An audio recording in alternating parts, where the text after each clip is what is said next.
أو كما قال عليه الصلاة والسلام بارك الله لنا ولكم في القرآن المجيد ونفعنا وإياكم بالآيات والذكر الحكيم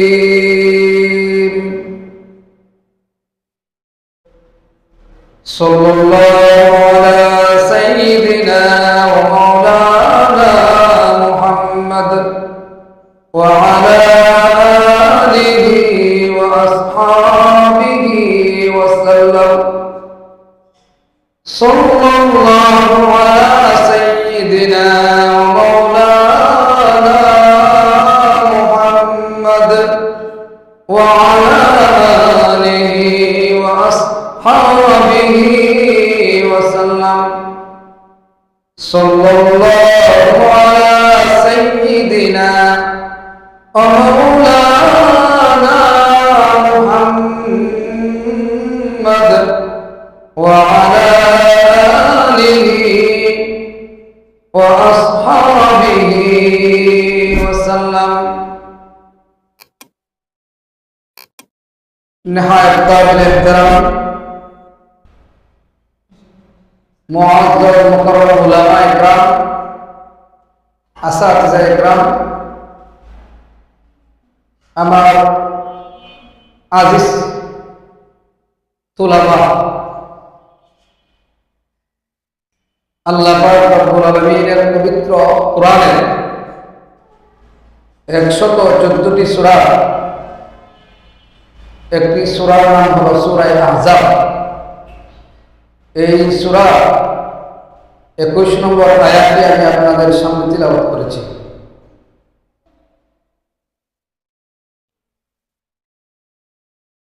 এই আয়াতটিকে সামনে রেখে এই আয়াতের আলোকে আমি আপনাদের সামনে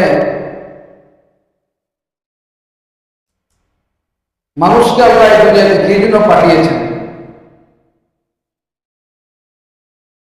কোন রহস্যের কারণে, কোন হিকমতের কারণে আল্লাহ পাক এই পৃথিবীতে মানুষ পাঠিয়েছেন, দুনিয়াতে মানুষ পাঠিয়েছেন, এই সম্পর্কে কিছু কথা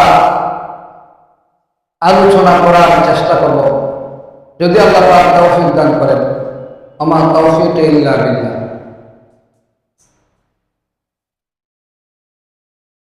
আল্লাহ পাক রব্বুল আলামিন এই পৃথিবীতে মানুষকে কেন পাঠিয়েছেন, কোন রহস্যের কারণে, কোন হিকমতের কারণে আল্লাহ দুনিয়াতে মানুষ পাঠিয়েছেন, পবিত্র কোরআনের বিভিন্ন আয়াতে আল্লাহ এই বিষয়টা বলে দিয়েছে। এক আয়াতে আল্লাহ রব্বুল আলামিন বলেন ওয়ায়াস্তাখলিফাকুম ফিল আরদ ফায়ানজুরা কাইফা তা'মালুন। হে মানুষেরা, তোমাদেরকে পালাক্রমে ধরে ধরে আল্লাহ রাব্বুল আলামিন এই দুনিয়াতে পাঠাইতেছেন। একদলকে পাঠাইতেছেন, অপর দলকে নিয়ে যাচ্ছেন। একদল আসতেছে, আরেক দল এই দুনিয়া ছেড়ে চলে যাইতেছে। এই নিয়মে আল্লাহ রাব্বুল আলামিন এই পৃথিবীতে মানুষকে পাঠাইতেছেন, নিয়ে যাইতেছেন। কেন? আল্লাহ বলেন ফায়ানজুরা কাইফা তা'মালুন। তোমাদের কে কি আমল করলো সেটা পরীক্ষা করার জন্য আল্লাহ পাক রব্বুল আলামিন পালাক্রমে দুনিয়াতে মানুষ পাঠাইতেছে। তাহলে আল্লাহ পাক রব্বুল আলামিন মানুষকে দুনিয়াতে পাঠানোর উদ্দেশ্যটা কি?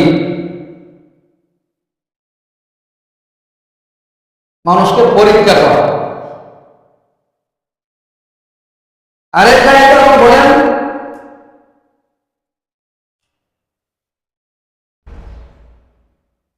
যে তোমাদের মধ্যে কে ভালো আমল করে, কে খারাপ আমল করে, সেটা যাচাই বাছাই করার জন্য, সেটা পরীক্ষা করার জন্য তোমাদেরকে দুনিয়াতে পাঠানো হলো। লিয়াবলুয়াকুম, পরীক্ষা করার জন্য। আইয়াকুম আইয়ুকুম আহসানু আমালা, তোমাদের মধ্যে কে ভালো আমল করবে আর কে খারাপ আমল করে সেটা যাচাই করার জন্য, সেটা পরীক্ষা করার জন্য তোমাদেরকে দুনিয়াতে পাঠানো হচ্ছে। যারা ভালো কাজ করবে পরকালের জীবনে তারা জান্নাতে পুরস্কৃত হবে। আল্লাহ রাব্বুল আলামিন তাদেরকে জান্নাত দিয়ে পুরস্কৃত করবেন। যারা মন্দ কাজ করবে, খারাপ কাজ করবে, পরকালের জীবনে আল্লাহ তাদেরকে জাহান্নামের শাস্তি দিয়া লাঞ্ছিত করবেন। যারা ভালো কাজ করবে তাদের পুরস্কার জান্নাত, যারা খারাপ কাজ করবে তাদের লাঞ্ছনার জন্য আল্লাহ জাহান্নাম তৈরি করে রেখেছেন, তাদের শাস্তির জন্য আল্লাহ জাহান্নাম তৈরি করে রেখেছেন। কাজেই আল্লাহ দুনিয়াতে মানুষ কি জন্য পাঠাইলেন, মানুষের কাজটা কি, সেই কাজটা আমাদের জানার দরকার, বোঝার দরকার, স্মরণ রাখার দরকার। এই সম্পর্কে আল্লাহ পবিত্র কোরআনের এক আয়াতে বলেন, ওয়ামা খালাকুল জিন্না ওয়াল ইনসা ইল্লা লিয়াবুদুন।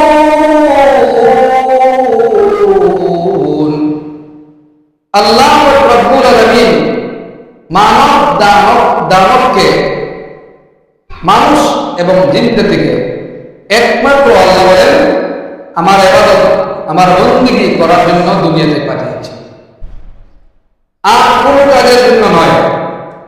আল্লাহ বলেন এই আয়াতে, মানুষকে এবং জিন্নাতকে আমি দুনিয়াতে পাঠিয়েছি একমাত্র আমার ইবাদত, আমার বন্দেগী করার জন্য। আরেকটি আয়াতে আল্লাহ বলেন,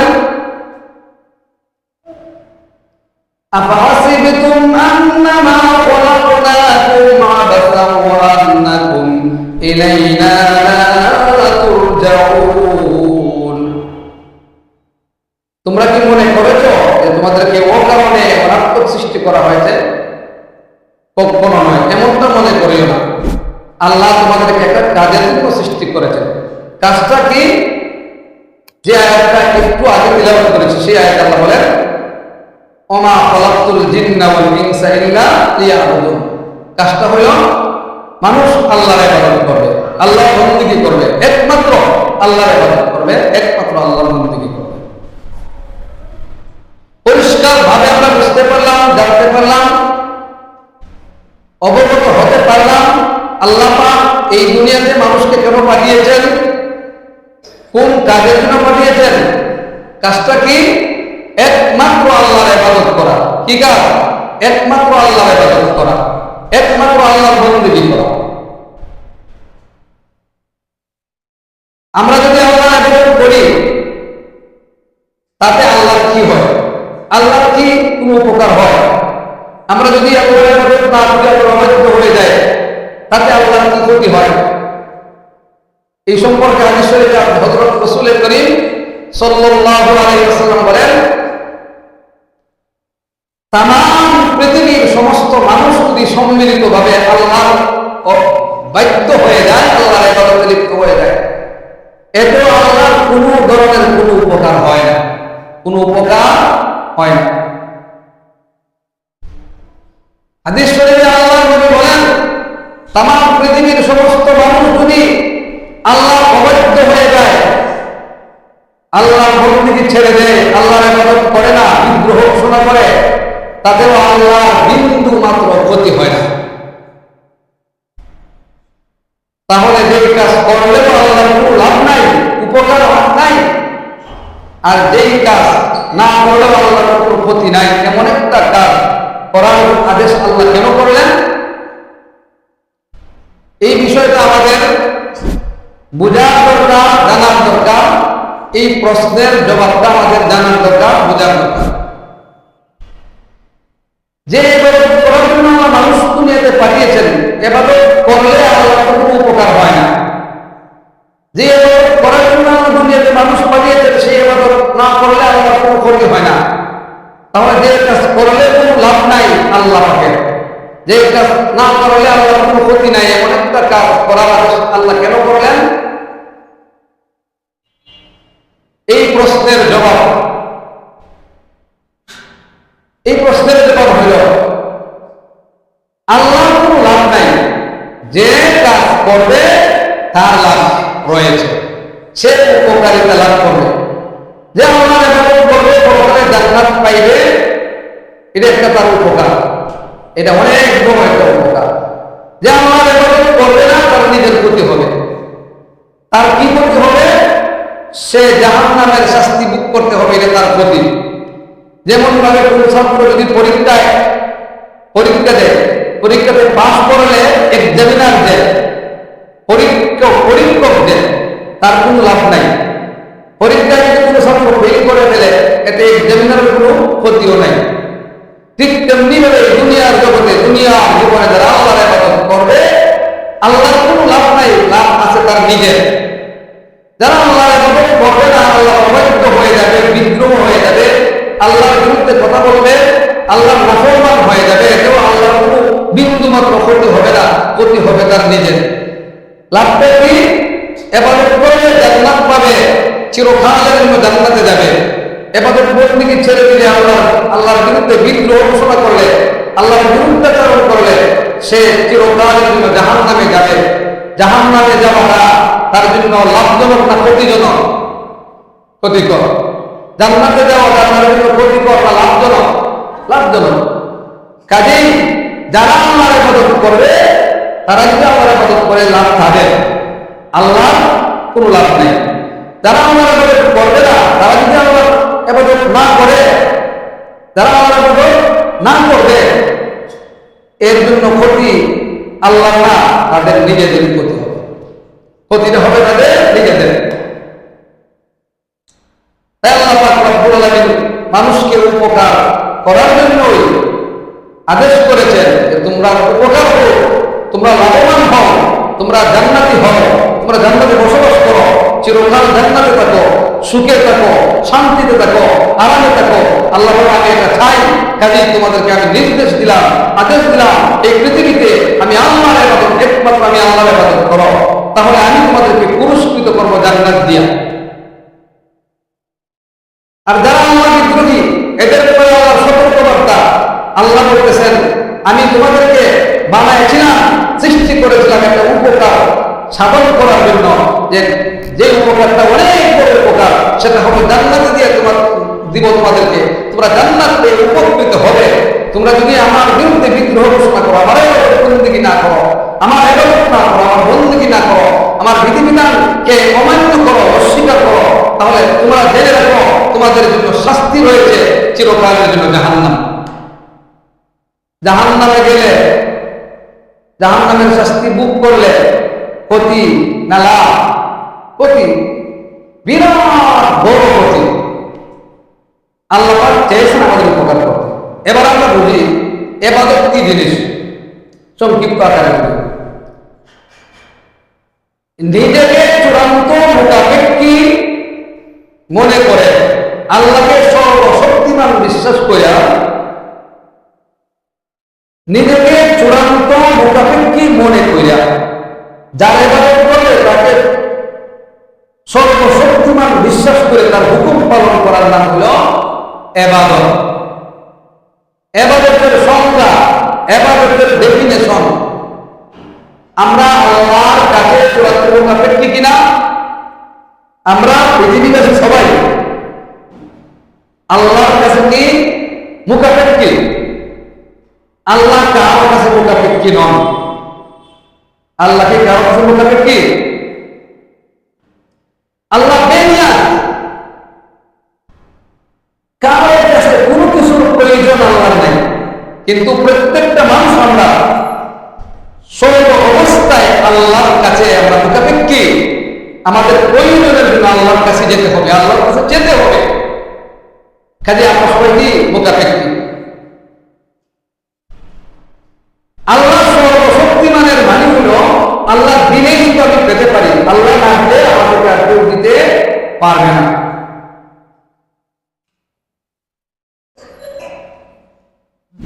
আমি আল্লাহর কাছে একবারে চূড়ান্ত মুখাপেক্ষী। আমি শুধু আল্লাহর কাছেই চাইব। আল্লাহ যদি আমাকে না দেন, এই পৃথিবীর আর কেউ আমাকে কিছু দিতে পারবে না। এই রকমের মানসিকতা নিয়ে, এই রকমের জ্ঞান ধারণা নিয়ে যদি কেউ আল্লাহর হুকুম পালন করে, এটাকে ইবাদত বলে গণ্য করা হয়। এটার নাম ইবাদত। এটার নাম কি? ইবাদত। কি রকমের মন মানসিকতা? আল্লাহ রাব্বুল আলামিন সর্বশক্তিমান, আল্লাহ সর্বশক্তিমান, আমি চূড়ান্ত মুখাপেক্ষী, আল্লাহর কাছে আমি মুখাপেক্ষী। যত প্রয়োজন, যত হাজত, সব কিছুর জন্য আমি আল্লাহর কাছে মুখাপেক্ষী। শান্তি দেওয়ার জন্য, শান্তি পাওয়ার জন্য আল্লাহর মুখাপেক্ষী, মুক্তি পাওয়ার জন্য আল্লাহর মুখাপেক্ষী, অশান্তি দূর করার জন্য আমি আল্লাহর মুখাপেক্ষী। আল্লাহ যদি আমার অশান্তি দূর করে না দেন, পৃথিবীর কেউ আমার অশান্তি দূর করে দিতে পারবে না। আল্লাহ যদি আমাকে শান্তি না দেন, রূপ থেকে মুক্ত না করেন, তামাম পৃথিবীর কেউ, তামাম পৃথিবীর সমস্ত সৃষ্টি মিলেও আমার অশান্তি দূর করতে পারবে না, আমাকে শান্তি দিতে পারবে না। তাহলে আমরা সবাই কার মুখাপেক্ষী? আল্লাহ পাকের মুখাপেক্ষী। আল্লাহর কাছে আমরা সবাই চূড়ান্ত মুখাপেক্ষী। আল্লাহ হলেন সর্বশক্তিমান, রিজিক দাতা, শান্তি দাতা, মুক্তি দাতা, সবকিছুর মালিক, সবকিছুর খালিক। মানুষকে আল্লাহ রাব্বুল আলামিন চুম্ব থেকে, মায়ের গর্ভ থেকে লালন পালন করে তুলেছেন। একবারে রহমত পর্যন্ত মানুষকে আল্লাহ দিচ্ছেন, আর কেউ দেয় নাই। মানুষকে সন্তান দিয়েছেন আল্লাহ, মানুষকে শান্তি দিয়েছেন আল্লাহ। অশান্তিও যদি কোনো সময় আসে, আল্লাহর পক্ষ থেকে আসে। ভালো মন্দ তাকদীর আমাদেরকে বিশ্বাস করতে হবে। সবকিছু দেওয়ার মালিক আল্লাহ। শান্তিও আল্লাহর পক্ষ থেকে আসে, অশান্তিও আল্লাহর পক্ষ থেকে আসে। এই বিশ্বাস আমাদেরকে রাখতে হবে। আল্লাহ সর্বশক্তিমান। আল্লাহ যদি কাউকে সন্তান না দেয়, পৃথিবীর কেউ সন্তান পাবে না। আর কি কেউ সন্তান দিতে পারবে? আল্লাহ যদি কাউকে শান্তি না দেন, পৃথিবীর কেউ কাউকে শান্তি দিতে পারবে না। আল্লাহ যদি কাউকে অভাব অনটনে ফেলে রাখেন, পৃথিবীর কোন মানুষ তাকে অভাব দূর করতে পারবে না। আল্লাহ বলেন, ইন্না রাব্বাকা ইয়াবসুতুর রিজকা লিমান ইয়াশাউ ওয়া ইয়াকদির। আল্লাহ যাকে চান ধনী বানায় দেন, আল্লাহ যাকে চান গরিব রেখে দেন, গরিব বানায় রাখেন। গরিব ধনী কারো বানানো কার হাতে? আল্লাহ পাকের হাতে। আল্লাহ রাব্বুল আলামিন যাকে ধনী বানায় দেন, তামাম পৃথিবীর সকল মিলেও, সবাই মিলেও ওই লোকটারে গরিব বানাতে পারবে না। আল্লাহ যাকে গরিব বানায় রাখেন, সারা দুনিয়ার সমস্ত মানুষ তাকে দান করলেও সে ধনী হবে না। সেই দান সে ধরে রাখতে পারবে না, সে গরিব থেকে যাবে। এই সর্বশক্তিমান কে? আল্লাহ। সর্বময় ক্ষমতার অধিকারী আল্লাহ। সর্বভূতের মালিক কে? আল্লাহ। আমাদের বুদ্ধিশীল কিছু বুদ্ধিজীবী বুদ্ধি বিক্রি করে দেয়, শয়তানের দল কিছু আছে, বুদ্ধিজীবী নামে শয়তান। তারা বলে সর্বভূতের মালিক, মানে সর্বময় ক্ষমতার মালিক, সব ক্ষমতার মালিক জনগণ, এমন কিছু কথা বলে নাস্তিক মুরতাদেরা। এটা ভুল কথা, অপব্যাখ্যা। সর্বময় সকল ক্ষমতার মালিককে আল্লাহ, জনগণ না, আল্লাহ। সর্বভূতের মালিককে আল্লাহ। এই জন্য আইন চলবে কার? আল্লাহ। আল্লাহ বলেন, সৃষ্টিদার, বিধান তার। কাজে আল্লাহ যেহেতু সৃষ্টি করেছেন, বিধান কার চলবে? আল্লাহ। সৃষ্টিদার, বিধান, সৃষ্টিদার, বিধান তার। যেহেতু আল্লাহ সৃষ্টি, বিধান কার চলবে? আল্লাহ। কাজে ইবাদত কাকে বলে? আমাদের বিধান দরকার। আল্লাহকে সর্বশক্তিমান বিশ্বাস করে নিজেকে আল্লাহ পাকের চূড়ান্ত বোকা ব্যক্তি মনে করে।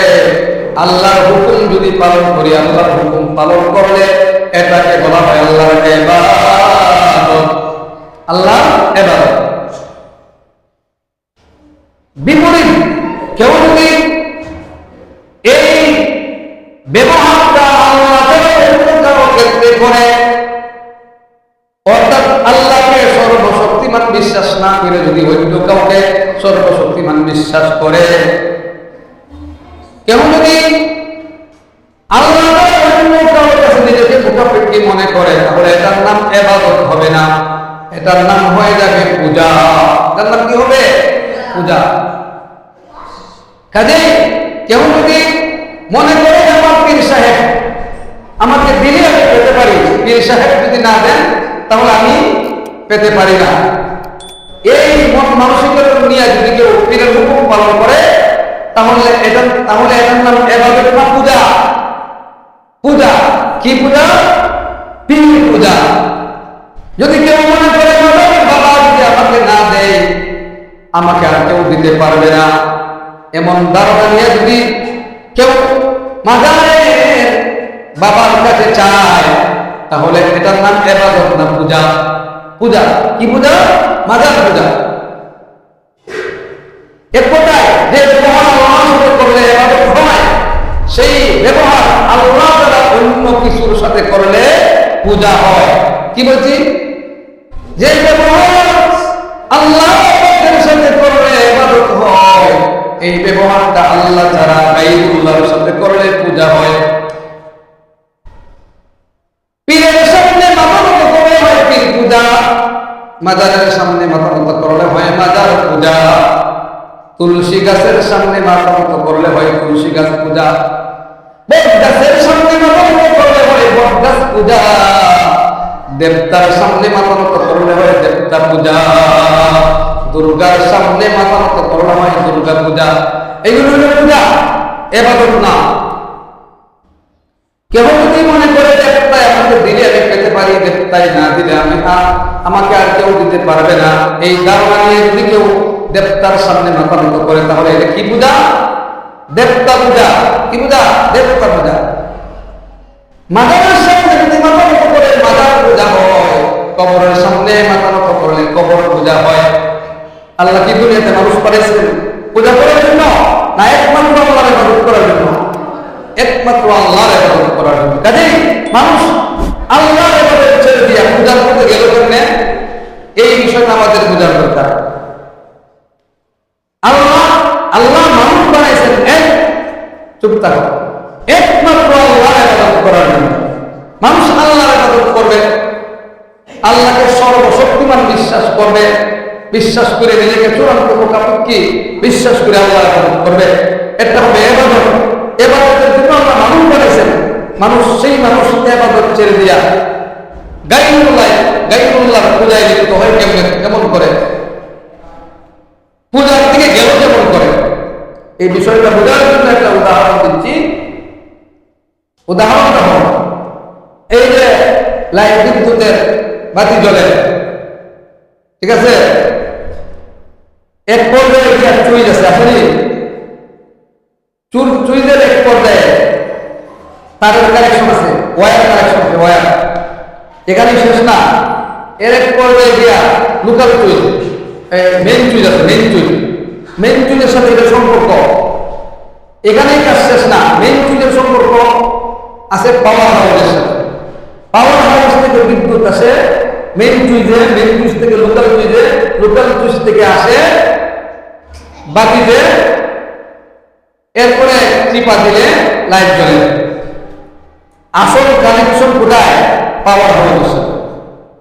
এখন যে লোকটা পাওয়ার হাউসের খবর রাখে না, জানে না, বুঝে না, পাওয়ার হাউস সম্পর্কে জানে না, সেই লোকটা এই চুইজে তুলে দিলে বাতি জ্বলে মনে করে এটাই আসল, এটাই আসল, এখানে টিপা দিলে লাইট জ্বলে, বাতি জ্বলে, এটাই আসল। আসল মনে করে কি লোকাল চুইজকে। আসলে কি এটা আসল না ওইদিকে আরো কানেকশন আছে? কানেকশন আছে, পাওয়ার হাউস পর্যন্ত যায়, ঠিক আছে। ঠিক তেমনি ভাবে এই পৃথিবীতে আল্লাহ আমাদের রাসূল পাঠাইছেন, নবী রাসূলদের মাধ্যমে আল্লাহ অনেক মুজিজা প্রকাশ করেছেন। নবী রাসূলদের মাধ্যমে আল্লাহ অনেক মুজিজা লৌকিক না অলৌকিক ঘটনাগুলো প্রকাশ করেছেন। এগুলোকে মুজিজা বলা হয়। ওলিয়া উলিয়া গোস কুতুব কোন দুনিয়াতে এসেছিল, আল্লাহ পাক পাঠিয়েছিলেন। এই গোস কুতুব ওলিয়া উলিয়াদের মাধ্যমে কেরামত প্রকাশ পেয়েছে। নবী রাসূলের মাধ্যমে যা এই অলৌকিক ঘটনা প্রকাশ পায়, এটার নাম হলো মুজিজা। ওলিয়া উলিয়ার মাধ্যমে যে অলৌকিক ঘটনা প্রকাশ পায়, এটাকে বলা হয় কেরামত। কেরামত আউলিয়া হকুন, এটাও সত্য। নবী রাসূলের মুজিজা তো সত্য, 100% সত্য, এতে কোনো সন্দেহ নাই। আমাদের নবী মুহাম্মদ সাল্লাল্লাহু আলাইহি ওয়াসাল্লাম পৃথিবীকে থেকে চন্দ্রের দিকে ইশারা করেছিলেন। ইশারা করা মাত্রই চন্দ্র দ্বিখণ্ডিত হয়ে গিয়েছিল। এটা আঙ্গুলের দেখতে দেখা যায়, একটা আঙ্গুলের ইশারা। আসল পাওয়ার হাউস যারা জানে না, পাওয়ার হাউস কোথায়, আসল ঘটনা কোথায়, এটা যারা জানে না, বলবে আঙ্গুলের ইশারা হয়েছে, আঙ্গুলের ইশারা হয়েছে। এটা পাওয়ার হাউস আল্লাহ। নবীদের মুজিজার পিছনে পাওয়ার হাউস কে? আল্লাহ। ওলিদের কেরামতের পিছনে পাওয়ার হাউস কে? আল্লাহ। আসলে দুনিয়া থেকে আঙ্গুল দিয়ে ইশারা করছেন, আল্লাহর হুকুমে চন্দ্র দ্বিখণ্ডিত হয়েছে না, শুধু আঙ্গুলের ইশারা? আল্লাহর হুকুমে চন্দ্র দ্বিখণ্ডিত হয়েছে। এটাকে নবীর মুজিজা বলা হয়। এটা অন্য কারো করা সম্ভব হবে না।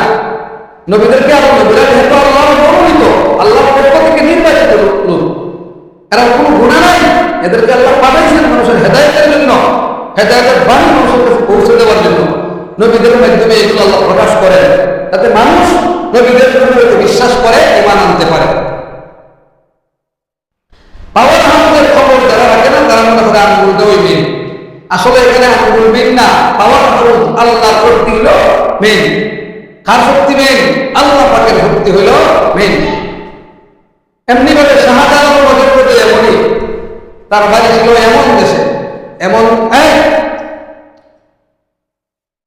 এমন দেশ থেকে তিনি বাংলাদেশের সিলেট অঞ্চলে এসেছিলেন। তার সঙ্গে ছিল 360 জন আউলিয়া, তার সঙ্গী সাথী সবক সঙ্গী ছিল। এদেরকে নিয়ে এসেছিলেন সিলেটে। সুরমা নদীর ওই পারে থাকা অবস্থায় বৌদ্ধবৃন্দ রাজা ছিল, তখন খবর পেয়ে এই নদীর সম্পূর্ণ নৌকা সরাই ফেলেছে। শাহজালাল মজুমদার এমনই যেন পার হয়ে যাইতে না পারে, নদীর ওই পারে যাইতে না পারে, বৌদ্ধবৃন্দের রাজ্যের কাছে যেন যাইতে না পারে, এই জন্য সম্পূর্ণ নৌকা সরাই দিছে। শাহজালাল মজুমদার এমনই ভয় পাইলেন না। তিনি ছিলেন আল্লাহর একজন ওলি, জলিল কদর ওলি।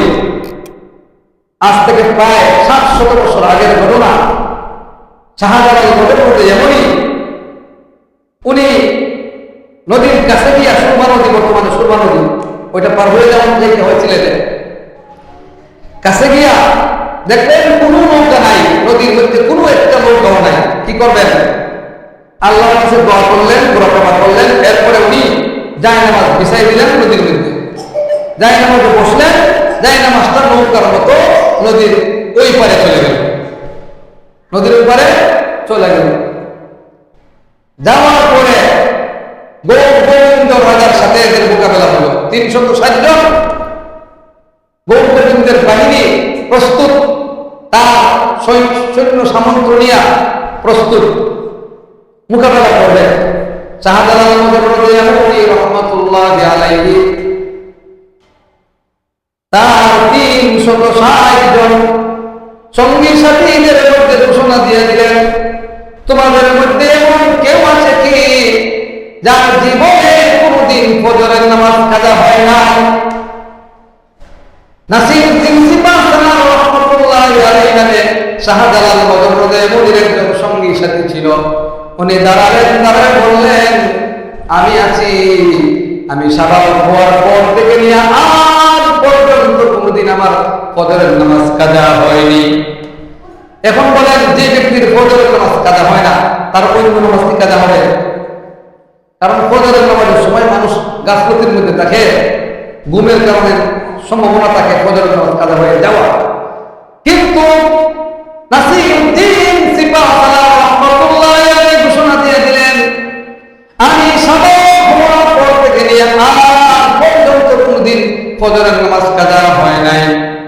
শাহজালাল ফজরে এমন ঘোষণা দিলেন, তাহলে তুমি আজকে ফজরের আযান দিবা। নাসিরউদ্দিন সিপাহসালার রাহমাতুল্লাহি আলাইহি যখন ফজরের আযান দিলেন, আল্লাহু আকবার আল্লাহু আকবার আল্লাহু আকবার আল্লাহু আকবার, তার আযানের ধ্বনিতে, আযানের শব্দে, আযানের আওয়াজে, আযানের আওয়াজটা আল্লাহ এমন বানায় দিলেন, এটম বোমের মতো আল্লাহ বানায় দিলেন।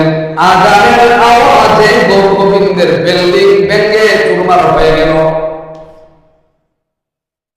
গৌরগোবিন্দ আযান ভয়ে ভয়ে বিপদগ্রস্ত হয়ে পালিয়ে গেল, এলাকা ছেড়ে পালিয়ে গেল। সিলেট জেলা, এই সিলেটকে বিজয় করে নিলেন শাহজালালের সঙ্গী সাথীরা। সিলেট বিজয় হয়ে গেল, সিলেটবাসী মুসলমান হয়ে গেল।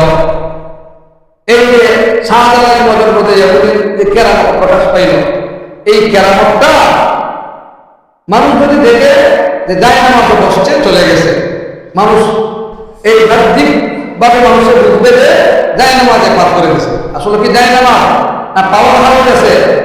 পাওয়ার হাউস কোনটি? আল্লাহ রাব্বুল আলামিন, আল্লাহ পাক রব্বুল আলামিনের পাওয়ারে নদী পার হয়ে গেছে। আল্লাহ শব্দের বরকতে, আল্লাহ শব্দ উচ্চারণ করার কারণে, আল্লাহ দেওয়া আযান দেওয়ার কারণে, আল্লাহ আযানের বরকতে, এই আল্লাহ নবীর সুন্নতি আযানের বরকতে দেখা যায় গৌরগোবিন্দের বিল্ডিং ভেঙে চুরমার হয়ে গেল। বিল্ডিংটা চুরমার হয়ে গেল। তারা মনে মনে ভাবলো যে এই যে বাহিনীর যাদের আযানে বিল্ডিং ভেঙে যায়, এরা সাথে যদি আমরা মোকাবেলায় যাই, তাহলে আমরা কি করবো, যে এটা ঠিক নাই, তারা তাড়াতাড়ি পালায়ন করো। যারা আযানে বিল্ডিং ভাঙে ওরা সাথে কি যুদ্ধ টিকবো? হ্যাঁ, এই রকমের নবীর সাহাবীদের মধ্যে এমন অনেক ঘটনা আছে। এক সাহাবী একটা কেল্লার কাছে গিয়ে শুধু আল্লাহু আকবার শব্দ ছিল সিরিয়াতে। আল্লাহু আকবার শব্দের কারণে ভূমিকম্প শুরু হয়ে গেছে। বাকি সৈন্যরা সব আত্মসমর্পণ করতে হয়েছে। কেন? এদের আল্লাহু আকবারের রুহানিয়ত ছিল। বর্তমানে আমরা যে আযান দেই, আযান তো হয় ঠিক, সারা দুনিয়া কানাচে আযান হইতেছে, আমাদের আযানের মধ্যে রুহানিয়ত নাই। আর শাহজালালের আযানের মধ্যে রুহানিয়ত ছিল, পবিত্র জবান ছিল। তারা সাধনা করেছিল, নিজের জীবনকে সাধনা করেছিল, ওরা থেকে বেঁচে থেকে ছিল, আল্লাহ ওরা হয়ে গিয়েছিল। আল্লাহ তাদের কথা শুনেছে। তুমি আমরাও যদি আল্লাহ হয়ে যাই, আল্লাহর ইবাদত বন্দেগী করার মাধ্যমে আল্লাহ পাক আমাদের কথাও শুনবে। আমরা যদি আমাদের ইবাদত বন্দেগী করতে পারি, ভালোভাবে আমাদের ইবাদত বন্দেগী করতে পারি, নবীর তরিকায় চলতে পারি, নবীর তরিকায় জীবনযাপন করতে পারি, নবীর জীবনকে আমরা যদি ধারণ করতে পারি, আদর্শ অনুযায়ী ধারণ করতে পারি, সাহাবা একরামের আদর্শ অনুযায়ী, যুগ অনুযায়ী যদি আমরা চলতে পারি, তাহলে আমাদের এই অবস্থা হবে যে আমাদের আযানের কারণে শত্রুরা পলায়ন করবে। আল্লাহ আমাদের সকলকে যেন তৌফিক দেন, আমরা সঠিকভাবে বিশুদ্ধভাবে আল্লাহর ইবাদত করতে পারি। আল্লাহ এক, তার কোনো শরীক নাই। যারা আল্লাহর শরীকদের সাব্যস্ত করে তারা মুশরিক। মুশরিকদের জন্য আল্লাহর জান্নাত হারাম। পবিত্র কোরআনে আল্লাহ বলে দিয়েছেন, অমায়ুশরিক বিল্লাহি ফাকাদ হারামাল্লাহু আলাইহিল জান্নাহ। আল্লাহ রাব্বুল আলামিন ঘোষণা দিয়েছেন, যারা আল্লাহর সাথে কাউকে শরীকদার সাব্যস্ত করবে তাদের জন্য আল্লাহ বলেন, আমি আল্লাহ জান্নাত চিরতরে হারাম। নবী আলাইহিস সালাম বলেন, যারা আল্লাহর সাথে কাউকে শরীকদার সাব্যস্ত করবে, শরীকদার বানাবে, তাদের জন্য নবী বলেন, আমি নবীর সুপারিশ চিরতরে হারাম। তাহলে আল্লাহর সাথে কাউকে শরীক করা যাবে না। আল্লাহর সাথে শরীক করলে এর নাম হয় শিরিক। শিরিক আবার বিভিন্ন রকমের আছে। শিরিক ফিল ইবাদত, ইবাদতের মধ্যে যদি আল্লাহর সাথে কাউকে শরীক করে, এটার নাম শিরিক ফিল ইবাদত। যেমন সেজদা একমাত্র আল্লাহকে দিতে হয়। কাকে দিতে হবে? আল্লাহকে।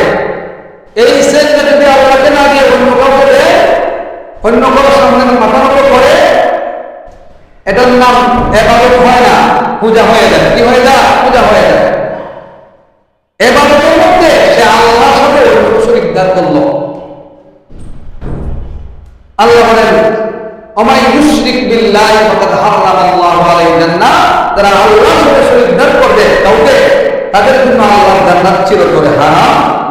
রাসূল বলেন যারা আল্লাহর সাথে কাউকে শরীকদার বানাবে তাদের জন্য নবীর সুপারিশ চিরতরে হারাম।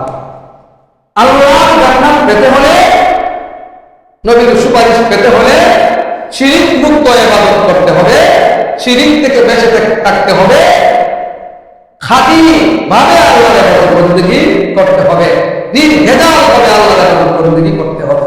নির্ভেজাল ইবাদত করতে যা আল্লাহ সর্বশক্তিমান বিশ্বাস করি আমরা আল্লাহ যাকে চূড়ান্ত ভাবে মুকাফেক্কি, সবকিছুর জন্য আল্লাহ আমরা মুকাফেক্কি, এই বিশ্বাস নিয়ে যদি কেউ আল্লাহর বিধান পালন করে, আল্লাহর হুকুম পালন করে, এটাকে খাঁটি ইবাদত, বিশুদ্ধ ইবাদত বলে আখ্যায়িত করা হয়। এটার নাম হলো কি? ইবাদত। আল্লাহ পাক আমাদের সকলকে যেন তৌফিক দেন আমরা বিশুদ্ধভাবে আল্লাহর ইবাদত বন্দেগী করতে পারি, আল্লাহর সাথে কাউকে শরীক না করি। আল্লাহ পাক আমাদের সকলকে তৌফিক দান করেন। ওয়া দাওয়ানা আনিল হামদুলিল্লাহি রাব্বিল আলামিন।